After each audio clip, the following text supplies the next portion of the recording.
violent encounters between humans and tigers gave rise to a variety of images of tigers in the popular imagination.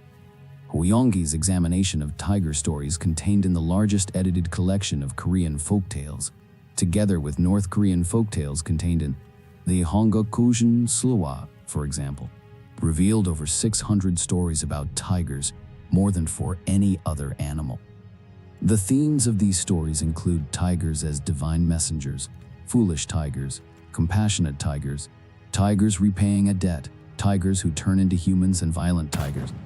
For our purposes here, it is significant to note that, despite the contemporary notion that tigers have been associated with some timeless form of the Korean nation throughout Korean history, none of the folk tales mentioned above were tigers cast as symbols of any of the pre-modern kingdoms of the Korean peninsula, nor of some kind of pre-modern national identity, insofar as such an identity may be said to have existed.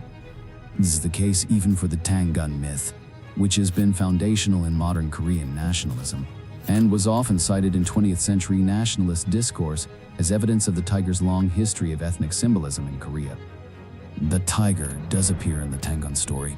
However, it is not the tiger but rather a bear who becomes the national progenitor when Tangun, the god king and legendary founder of the first Korean kingdom, Joseon, is born as the offspring of a bear and a heavenly prince. The oldest surviving written account of this oral tradition is contained in the 13th century Samguk Yusa, a collection of folk tales and historical accounts compiled by the monk Iron.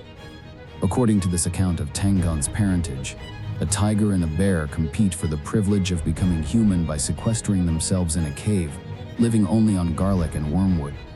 The tiger abandons the attempt to become human and leaves the cave, fated to forever remain an animal. The bear is victorious, becomes a female human, and later conceives Tangun after a union with the son of the Lord of Heaven. The scholarly consensus today is that this foundational myth represents the results of a struggle between agrarian and hunting peoples in ancient Korea. The agrarian people who took the bear as their totem, eventually emerging victorious over the hunters, who were represented by the tiger. What is significant for our purposes here is that this earliest surviving attempt to codify the origins of the Korean people in writing eschews the tiger in favor of the bear as symbol. In addition to its multiple meanings in folklore, for Korean elites, the tiger was also associated with political power and military strength. Ji's son Jigai, who founded the Joseon dynasty, was said to have single-handedly killed a tiger during his youth in an act that demonstrated his bravery and future fitness as a ruler.